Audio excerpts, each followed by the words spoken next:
इस लिस्ट में से मैंने वो सभी गाड़ियां हटा दी हैं जिन्होंने अपनी जगह बिल्कुल परमानेंट कर ली थी।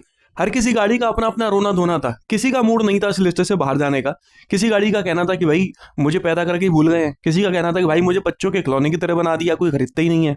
किसी का कहना था कि भाई नेक्स्ट जनरेशन आने वाली रुक जाओ, उसके बाद बाहर निकल जाऊंगी, लेकिन निकलने को तैयार नहीं थी। किसी का कहना था कि भाई साहब मैं तो पिंटू हूँ और डेविड नाम बता के मेरा बेचा जा रहा है, 10 लाख रुपए का मैं आ जाता हूँ, 25 लाख रुपए मार्केट प्राइस है, कौन खरीदेगा। इन सब रोने धोने वाली गाड़ियों को मैंने इस लिस्ट से हटा दिया है। ऐसी करीब 11 गाड़ियां थी, उन सभी के नाम आप अपनी स्क्रीन पर देख सकते हो और वो दिसंबर में कितनी बिकी हैं वो सेल्स भी देख सकते हो। इसके अलावा कुछ गाड़ियां मैं पहले से इंक्लूड नहीं करता हूं जिनको इंपोर्ट किया जाता है और जो प्रीमियम सेगमेंट में आ जाती हैं, जैसे कि C5 एयरक्रॉस इंपोर्ट होती है, कार्निवाल प्रीमियम है, टूसॉन आना ही बंद हो गई है, सियाज आना बंद हो गई है, एक्सट्रेल इंपोर्ट की जाती है। इन गाड़ियों को इंक्लूड करने का कोई सेंस नहीं है। तो बॉस अब आएगा मजा। 11 गाड़ियों की जगह खाली हुई है, इनकी जगह कौन आता है वो देखते हैं। 20th पोजीशन पर एक नहीं 2 गाड़ियां आई हैं, हैरियर और वर्टस, दोनों की 2378 यूनिट्स बिकी हैं दिसंबर में पूरे भारत में। ये दोनों गाड़ियां जिस सेगमेंट से बिलोंग करती हैं उसके हिसाब से देखा जाए तो ये कोई बेकार सेल्स फिगर नहीं है, हालांकि बहुत अच्छा भी नहीं है। वर्टस एक सेडान है, उसके बाद भी इतनी बिक गई, यही काफी है। हैरियर एक प्रीमियम एसयूवी है, इसके कस्टमर्स वैसे ही कम होते हैं, उसके बाद इतनी बिक रही है, ओके है। 19th पोजीशन पर है रेनो की ट्राइबर, जिसकी 2324 यूनिट्स बिकी हैं। अगर मैं प्रोडक्ट वाइज बात करूं ना तो ट्राइबर काफी यूजफुल और वैल्यू फॉर मनी कार है, लेकिन इसकी कंपनी ने ही इसको बर्बाद कर दिया। 18th पोजीशन पर है होंडा की एलिवेट, जिसकी 2289 यूनिट्स बिकी हैं दिसंबर में। प्रोडक्ट तो ये भी बेकार नहीं है, लेकिन माइलेज इसको खा गया। अगर हाइब्रिड टेक्नोलॉजी, CNG या फिर डीजल इंजन इस गाड़ी के साथ मिला करता तो इसकी सेल्स जस्ट डबल होती। 17th पोजीशन पर है मारुति की सेलेरियो, जिसकी 2272 यूनिट्स ही बिक पाई हैं।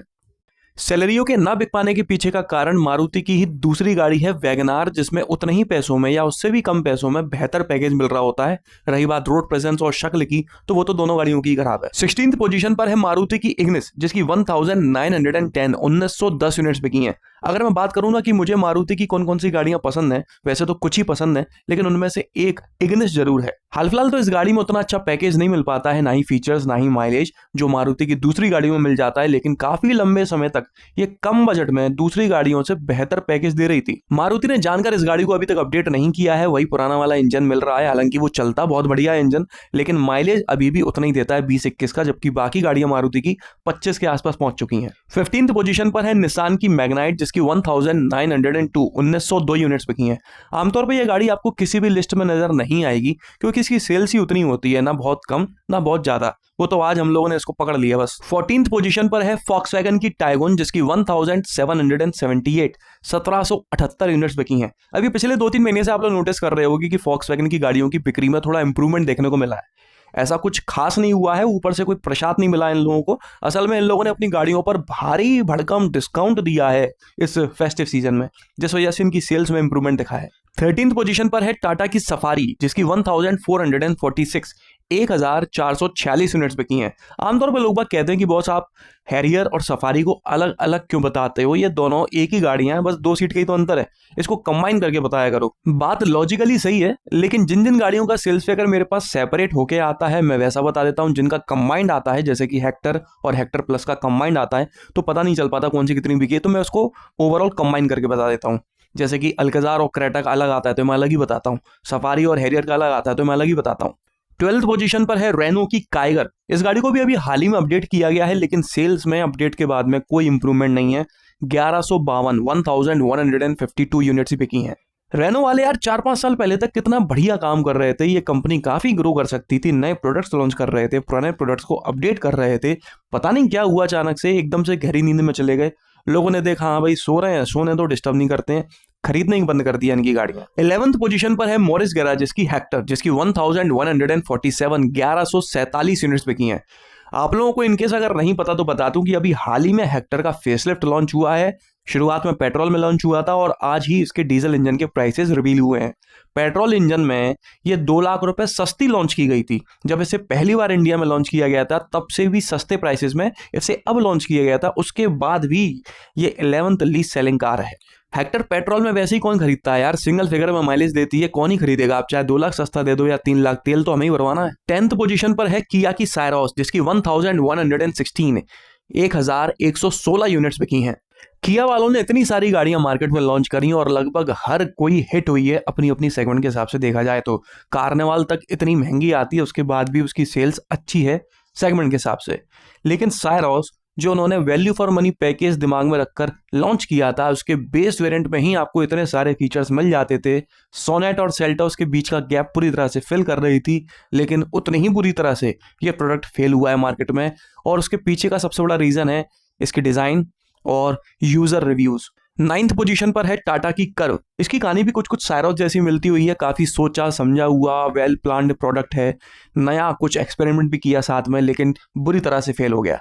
1104 यूनिट्स बिकी हैं इस गाड़ी की। हालांकि इसके बाद टाटा पीछे नहीं हटा, उसके बाद में सियरा के बाद सफारी, हैरियर, पेट्रोल लगातार बैक टू बैक लॉन्च कर रहा है। और अब तो पंच फेसलिफ्ट भी आने वाली है 13 जनवरी को। देखते हैं कि कर्व नहीं लेकिन सियरा कुछ कर पाती है मार्केट में या नहीं। लग तो रहा है भाई करने तो तगड़ा वाली है। 8th पोजीशन पर है कुशैक, जिसकी 958 यूनिट्स ही बिक पाई हैं। इस गाड़ी को लेकर स्कोडा वाले भी ना रेनो जैसी हरकतें कर रहे हैं। भाई इसको समय रहते आपने अपडेट क्यों नहीं किया? कौन मांग रहा था नेक्स्ट जनरेशन, कौन मांग रहा था फेसलिफ्ट? कंपनीज बिना बताए, बिना किसी प्रायर नोटिस के अपनी गाड़ियों में फीचर्स बढ़ा देती हैं या घटा देती हैं। आपने ये चेंजेस क्यों नहीं किए? सेगमेंट में अपनी गाड़ी को जिंदा बनाए रखने के लिए हर कोई कंपनी एक पैर पे खड़ी होती है, और ये है कि भाई फेसलिफ्ट लॉन्च कर रहे हैं, उसकी टेस्टिंग ही चल रही है 1.5 साल से। एक बार गाड़ी लोगों की नजरों से नीचे चले जाए ना, मतलब मार्केट से गायब होना शुरू कर दे, तो उसको वापस जिंदा करना बहुत मुश्किल होता है। 7th पोजीशन पर है होंडा की सिटी, जिसकी 943 यूनिट्स बिकी हैं। सिटी सेडान्स की रानी थी बॉस, रानी। कोई गाड़ी ऐसी नहीं थी जो सिटी का मुकाबला कर सके, चाहे कंफर्ट की बात करो, प्रीमियम फील की बात करो, फीचर्स की या रोड प्रेजेंस की। लेकिन आज आप देखो 7th लीस्ट सेलिंग कार है, लेकिन सेडान्स के मार्केट में सिर्फ एक ही गाड़ी है जो एसयूवी तक की नाक में दम की हुई है, मारुति की डिजायर।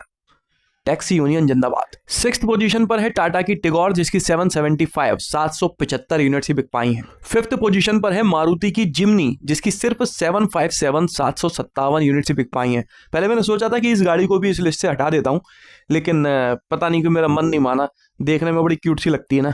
4th पोजीशन पर है स्कोडा की स्लाविया, जिसकी 711 यूनिट्स बिकी हैं। आप देख सकते हो कि स्लाविया सिर्फ 700 के आसपास बिक पाई है, जबकि इसी की जैसी दिखने वाली क्या भाई, इसी का प्लेटफॉर्म, इसी के इंजन के साथ में फॉक्सवैगन की वर्टस 2400 बिकी है। ये होती है डिस्काउंट की दम। 3rd पोजीशन पर है हुंडई की अल्काजार, जिसकी 579 हुआ 79 हुआ, जो भी 80 हुआ, उतनी बिकी हैं। देखो मैंने ये सेल्स फिगर भी क्रेटा के साथ कंबाइन नहीं किया, जबकि दोनों गाड़ियों का सिर्फ एक्सटेंशन का ही तो अंतर है। 2nd पोजीशन पर वो गाड़ी आई है जो इस लिस्ट में आपको आमतौर पर देखने को नहीं मिलती और अगले महीने से वापस से दिखना बंद हो जाएगी, महिंद्रा की XUV 700। इस गाड़ी का फेसलिफ्ट आने वाला था, जिस वजह से इसकी सेल्स में इतनी गिरावट देखने को मिली और ये लीस्ट सेलिंग कार्ड्स में आ गई है। फेसलिफ्ट अब आ चुका है, लॉन्च हो चुका है और जल्दी ही उसकी डिलीवरीज चालू हो जाएंगी। तो जनवरी में जो बिकने वाली है, कम से कम इस लिस्ट से तो बाहर निकली जाएगी। वैसे एक बात कहूं तो आमतौर पर है ना, जो गाड़ियां अपनी जगह बना लेती हैं मार्केट में, उनका चाहे फेसलिफ्ट आए या नेक्स्ट जनरेशन आए, उनका पुराना वाला मॉडल भी इतना बिक रहा होता है कि वो लीस्ट सेलिंग कार में नहीं आता, लेकिन इसका आ गया। और बात करें सबसे कम बिकने वाली गाड़ी के बारे में, तो वो है हुंडई की वर्ना, जिसकी सिर्फ 406 यूनिट्स ही बिक पाई हैं। वर्ना का भी फेसलिफ्ट इसी साल लॉन्च होने वाला है, उसके बाद देखते हैं। मुझे लगता नहीं वैसे इस लिस्ट से बाहर निकलेगी, लेकिन हाँ, इसी लिस्ट में इसकी पोजीशन इंप्रूव हो सकती है। इस लिस्ट से बाहर निकालने के लिए हुंडई वालों को वर्ना में डीजल इंजन देना पड़ेगा, 100% बाहर निकल आएगी। तो भाई ये थी सबसे कम बिकने वाली 20 गाड़ियां, उन 11 गाड़ियों को हटाकर।